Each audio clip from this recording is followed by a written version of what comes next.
दोपहर के 1:30 बजने को हैं, रविवार का दिन, लेकिन खबरें बहुत सारी हम आपके लिए लेकर आए हैं अपना उत्तराखंड में। नमस्कार, आपके साथ मैं हूं कंचन डोगरा नेगी। सबसे पहले आपको बताएं, बीजेपी के राष्ट्रीय अध्यक्ष जेपी नड्डा पार्टी के विभिन्न संयोजकों के साथ मीटिंग ले रहे हैं। इस दौरान वो पार्टी के कार्यालयों की भी समीक्षा करेंगे और इस मौके पर सीएम त्रिवेंद्र सिंह रावत ने कहा है कि 2022 नजदीक है। राष्ट्रीय अध्यक्ष की मौजूदगी में विभिन्न पहलुओं पर विचार मंथन चल रहा है। भविष्य का रोड मैप क्या होगा, इस पर मंथन चल रहा है। ये इन्हीं मंथन बैठकों में से निकलकर सामने आने वाला है। अब पार्टी ऑफिस की समीक्षा पर सीएम ने कहा है कि पार्टी के लिए कार्यकर्ता जरूरी है और कार्यकर्ता के लिए कार्यालय बेहद जरूरी है। संगठनात्मक दृष्टि से ये बैठकें चल रही हैं और क्योंकि अगले वर्ष चुनाव भी होंगे, उस दृष्टि से भी पार्टी का चाहे कार्यकर्ता हो, पार्टी का कार्यालय हो और उसके लिए कार्यक्रम हो, उन सारे पहलुओं पर मंथन चल रहा है। अभी जो कल तक चलता रहेगा, अभी कल का दिन और है, यानी हम आज ये कह सकते हैं कि आज और कल 2 दिन अभी और ये मंथन चलेगा। उससे भविष्य की रणनीति बनाई जाएगी।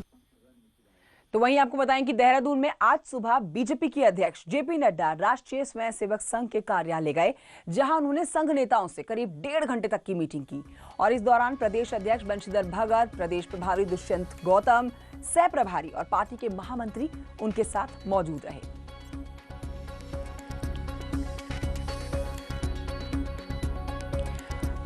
और आइए सीधे रुक करते हैं देहरादून से। लाइव हमारे साथ सुनील नप्रभात हमारे सहयोगी मौजूद है। सुनील नप्रभात, जेपी नड्डा बीजेपी के राष्ट्रीय अध्यक्ष इस समय उत्तराखंड में है, तीसरे दिन उनके दौरे का है और कल आखिरी दिन है। लेकिन कल भी हमने देखा कि मैराथन मीटिंगें चली है और आज भी मैराथन तरीके से मीटिंग चलने वाली है।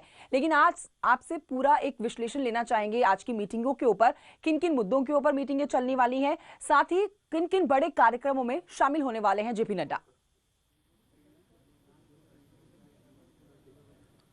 देखिए कंचन, अभी तक सुबह 11 बजे से लेकर और अभी तक ये विभागवार जो पार्टी के अपने विभाग हैं 28 विभाग करीब, उनकी समीक्षा बैठक चल रही थी। इसके अलावा पार्टी के कार्यालयों की क्या स्थिति है प्रदेश भर में, उनको लेकर समीक्षा चल रही थी। इसके बाद नड्डा बूथ समिति की मीटिंग में शामिल होंगे। वो शास्त्री नगर काउंली में एक बूथ है, वहाँ पर जाएंगे। वहाँ पर बूथ के अध्यक्ष होंगे, मंडल अध्यक्ष होंगे, जिला अध्यक्ष होंगे, प्रदेश अध्यक्ष होंगे और खुद जेपी नड्डा मंच पर होंगे। तो वहाँ पर वो बेसिक इकाई है चूँकि बूथ, तो वहाँ पर कार्यकर्ताओं से बात करेंगे, पदाधिकारियों से बात करेंगे कि क्या कुछ स्टेटस प्रदेश में है पार्टी, सरकार और संगठन का। इसके बाद एक वर्चुअल मीटिंग नड्डा लेंगे और उसके बाद फिर पार्टी के जो आईटी डिपार्टमेंट है उसकी बैठक भी देर शाम नड्डा लेने वाले हैं। खासकर आज अभी जो बैठक संपन्न हुई है, जो पार्टी के जो 28 विभाग हैं उनके प्रमुखों से, उनके संयोजक से नड्डा ने सीधे 1-to-1 किया। उन्होंने प्रत्येक विभाग प्रमुख से बातचीत की, उनसे जाना कि क्या कुछ स्टेटस उनके विभाग का है, उनके कामों का है। साथ ही उन्होंने एक सीख भी दी कि कोई भी पदाधिकारी, कोई भी पार्टी का नेता ये ना समझे कि उसके पास कोई छोटा दायित्व है। उन्होंने कहा कि प्रत्येक का अपना एक महत्वपूर्ण दायित्व होता है, वो उसको संपूर्णता के साथ काम करे और खासकर पार्टी को आगे रखे और खुद को पीछे रखे। बिल्कुल, ये सोचकर प्रभात संडे है, लेकिन जेपी नड्डा के लिए संडे फंडे नहीं रहने वाले, क्योंकि राजनीति के लिहाज से उत्तराखंड में उनकी आज बहुत सारे कार्यक्रम होने वाले हैं, जैसा कि आप जानकारी दे रहे थे। बहुत शुक्रिया आपका जानकारी के लिए। अब बढ़ते हैं आगे और आपको बताते हैं कि कुंभ के निर्माण कार्यों की देरी पर सीएम ने कहा है कि कोविड के कारण ही कुछ कार्य देरी से चल रहे हैं। पहले नवंबर तक सारे काम कर लिए जाने थे, लेकिन फिर भी सारे कार्य कुंभ शुरू होने से पहले ही पूरे कर लिए जाएंगे। सीएम ने कहा कि पेयजल, बिजली, सड़कें, घाट, साज सज्जा के संबंधित सभी कार्य जो हैं वो कुंभ से पहले पूरे कर लिए जाएंगे। कोविड के कारण कार्यों में थोड़ा विलंब हुआ है।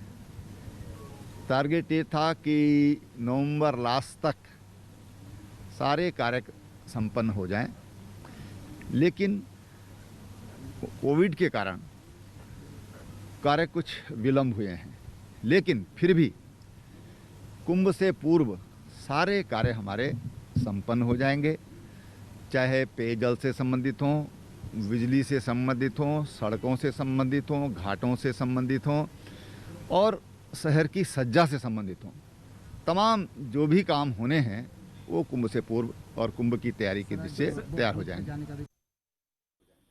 तो कुंभ से पहले सारे रुके हुए काम पूरे हो जाएंगे।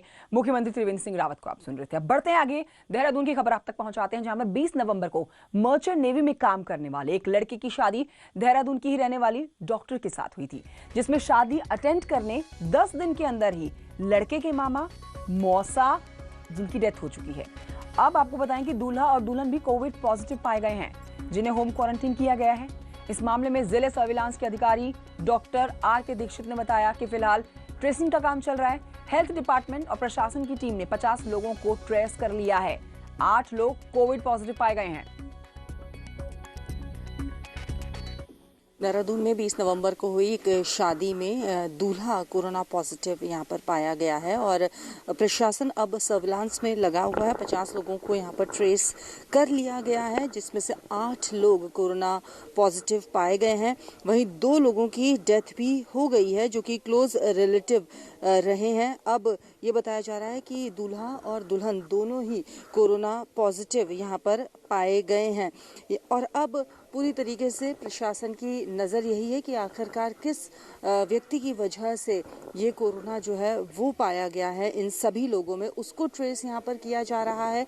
और सख्ती इस बात को लेकर भी यहाँ पर देखने को मिल रही है कि क्यों पहले से ही अगर सिम्टम्स थे तो टेस्ट यहाँ पर नहीं करवाया गया है। हालांकि जो प्राथमिक तौर पर पता चल पा रहा है वो ये था कि कोई भी सिम्टम्स यहाँ पर नहीं थे, जिस वजह से यहाँ पर टेस्ट नहीं करवाया गया है। और इस बात का खुलासा भी तब हुआ जब दोनों ही कपल जो है वो घूमने के लिए जा रहे थे और उन्होंने अपना टेस्ट करवाया तो पता चला कि ये कोरोना पॉजिटिव पाए गए हैं। कैमरा पर्सन दीपक उपाध्याय के साथ भारती सकलानी, न्यूज़ 18 देहरादून। देहरादून में आज साप्ताहिक बंदी के दिन सिर्फ जरूरी सेवाओं की दुकानें ही खुली हुई नजर आ रही हैं। प्रशासन की तरफ से जो सख्ती बरतने के निर्देश दिए गए थे उनका पालन होता हुआ नजर आ रहा है। फल, सब्जी, डेयरी, सैलून, दवाई की दुकानें, ये जरूरी सेवाओं की दुकानें ही खुली नजर आ रही हैं। देहरादून में आज साप्ताहिक बंदी है और साप्ताहिक बंदी का पालन पूरी तरीके से किया जा रहा है। सिर्फ जरूरी सेवाओं की दुकानों को ही आज खोला गया है, जिसमें सब्जी, फल, मीट मटन की दुकान, सैलून को भी खोलने की परमिशन हालांकि है। मिठाई की दुकानें यहाँ पर खुली हुई हैं। तो कुल देखा जाए तो पूरी तरीके से साप्ताहिक बंदी का पालन प्रशासन यहाँ पर करवाता हुआ नजर आ रहा है। मार्केट में जो सोशल डिस्टेंसिंग की बात को लेकर यहाँ पर सवाल उठते थे, इस बार वो ऐसा कुछ देखने को नहीं मिल रहा है। पूरी तरीके से साप्ताहिक बंदी का पालन होता हुआ नजर आ रहा है।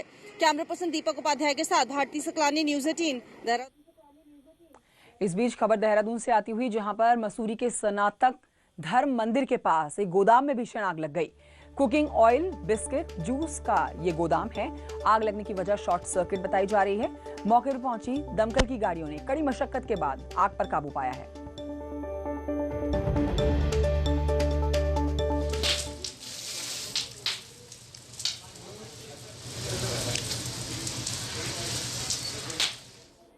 अब बढ़ते हैं आगे। विकासनगर के कालसी वन प्रभाग के राजावाला में हरे पेड़ काटे जाने पर न्यूज़ 18 की खबर का बड़ा असर हुआ। यहां बिना अनुमति के प्रतिबंधित प्रजाति साल के पेड़ों की कटिंग की गई थी। अब इस मामले में वन विभाग ने जांच शुरू कर दी है, जिसके बाद डीएफओ ने संबंधित रेंज अधिकारी से स्पष्टीकरण मांगते हुए जांच के निर्देश दिए हैं। डीएफओ ने बताया कि वन विभाग के किसी भी कर्मचारी की मिलीभगत की बात सामने आती है तो कड़ी से कड़ी कार्रवाई की जाएगी। इस मामले में अभी तक 6 लोगों के खिलाफ केस दर्ज किया गया है। इसमें वो है जो कि संबंधित स्टाफ से स्पष्टीकरण मांगा गया है और वहाँ पे कितने जो निर्देश किया गया कि वहाँ पे कुल कितने पेड़ कटे हैं, कितने वहाँ पे मौके पे खड़े हैं, उनकी सूचना की जाए। तब जैसे उनकी सूचना आती है वैधानिक कार्रवाई की जाएगी। अब आपको यहाँ बताएं कि हरिद्वार में एक आरटीआई कार्यकर्ता की संदिग्ध मौत के मामले में पुलिस ने हत्या का केस दर्ज कर लिया है। मृतक पंकज लांबा की पत्नी की तहरीर पर रानीपुर कोतवाली में एक केस दर्ज किया गया। कासिम और मानव, 2 दोस्तों को हत्या में मुख्य आरोपी बनाया गया। अपनी साइट पर चोरी होने की बात कहकर पंकज को दोनों उनके घर से ले गए थे और वहीं नाबालिग लड़की के हाथों से चली पिस्टल से हुई थी पंकज की मौत।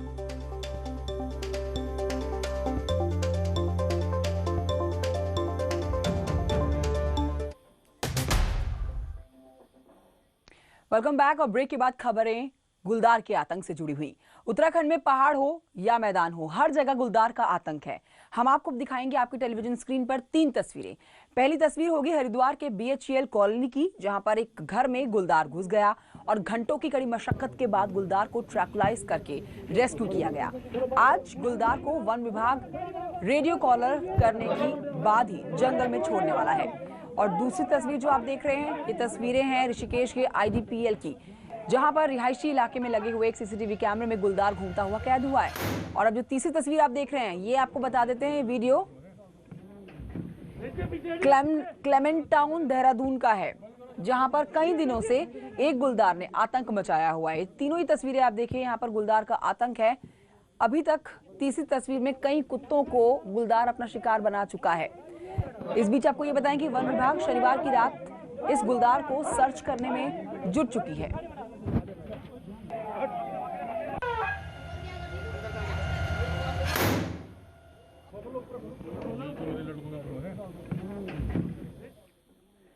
अब उत्तरकाशी की बात की जाए तो यहाँ पर आए दिन अब गुलदार की धमक लगातार दिखने लगी है। आलम इस कदर है कि गुलदार सुबह शाम अब बस्तियों के आसपास ही धमकने लगा है। आज आपको बताएं, धौंतरी गांव मार्ग पर चौरंगी खाल के पास में सड़क किनारे गुलदार की तस्वीरें कैमरे में कैद हो गई। गुलदार इतना बेखौफ था कि गाड़ियों की आवाज सुनने के बाद भी वहां से हटने का नाम ही नहीं ले रहा था। चौरंगी खाल के पास सड़क पर वाहनों की आवाज सुनकर भी बेखौफ गुलदार हटने का नाम नहीं ले रहा। बाद में गुलदार जंगल की ओर भाग गया।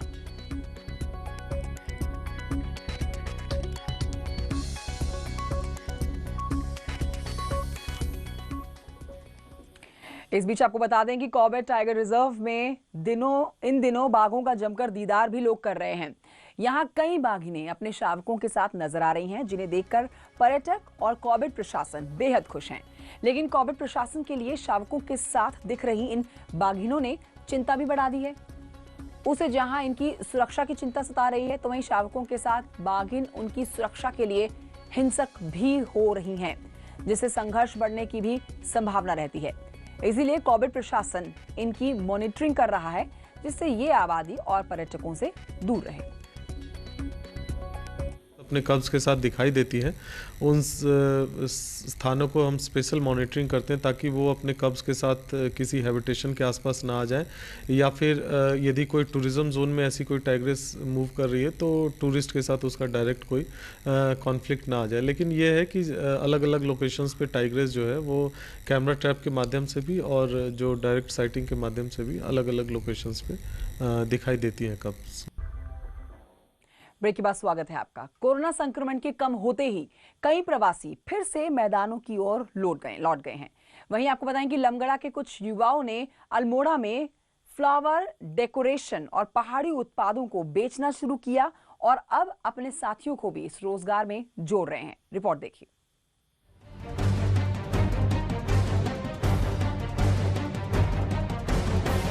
अगर आप में हुनर है तो सफलता आपके कदम चूमेगी। ये कर दिखाया लमगड़ा के कुछ युवाओं ने, जो दिल्ली सहित कई महानगरों में काम करते थे, लेकिन कोरोना के कारण उनका काम छिन गया। अब अपने गांव से फूलों और जैविक पहाड़ी उत्पादों को लाकर नया बाजार दे रहे हैं। मैं पहले दिल्ली IRI पूसा में काम करता था और उसके बाद लॉकडाउन में घर आया। अलग अलग काम करने वाले युवाओं की नौकरी कोरोना संक्रमण खा गई, लेकिन युवाओं ने हिम्मत नहीं हारी और खुद का ही रोजगार करने की ठानी और अब अपने ही घर में रहकर अच्छी कमाई भी कर रहे हैं। हम एयर कंडीशनर और रेफ्रिजरेशन का काम करते थे हल्द्वानी में। लॉकडाउन के बाद थोड़ा सा उस कारोबार में डिस्टर्ब हो गया हमें, तो फिर आके हमने अपने घर से ही फूलों का कारोबार शुरू किया है। अल्मोड़ा में एक छोटी सी दुकान ली है। अभी अच्छा खासा रिस्पॉन्स आ रहा है शुरुआती तौर पर ही। कोरोना संक्रमण ने सब कुछ बदल कर रख दिया है। मेहनती और साहसी युवाओं ने पहाड़ में ही रहकर स्वरोजगार अपनाया और पहाड़ी उत्पादों को नया बाजार भी दिया। इतना ही नहीं, दूसरे प्रवासियों को भी अपने रोजगार से जोड़ रहे हैं। न्यूज़ 18 के लिए अल्मोड़ा से किशन जोशी की रिपोर्ट। बद्रीनाथ और केदारनाथ को आपस में जोड़ने वाली रुद्रप्रयाग की जर्जर सुरंग का ट्रीटमेंट का काम चल रहा है। 68 मीटर लंबी ये सुरंग करीब 65 साल पुरानी है। सुरंग की जर्जर स्थिति को देखते हुए कई सालों से इसके ट्रीटमेंट की मांग की जा रही थी। ट्रीटमेंट का काम 45 दिनों तक चलेगा। इस दौरान सुरंग बंद होने से लोगों को जवाड़ी बाईपास से ही आवाजाही करनी होगी। लगभग 65 से 68 साल पुरानी ये सुरंग है। अब जाकर इसमें कुछ काम हुआ है। लगभग 4-5 सालों से इसमें बड़े बड़े ब्लॉक थे जो कि लगातार नीचे गिर रहे थे। कई बार कोई बड़ा हादसा हो सकता था, लेकिन भगवान की कृपा से नहीं हुआ। उसके लिए हमने TSDC के साथ तकनीकी राय के लिए एग्रीमेंट किया हुआ है और इसके प्रथम चरण में जो 21 मीटर का टुकड़ा जिसमें कि डिस्टेबलाइज हो चुका थी टर्न की लाइनिंग, उसको रिमूव कर दिया गया है। इसको जियोलॉजिकल इंस्पेक्शन इसके हो चुके हैं। एक छोटे से ब्रेक के लिए यहाँ रुक रहे हैं। ब्रेक के उस पार लौटेंगे फटाफट खबरों के साथ।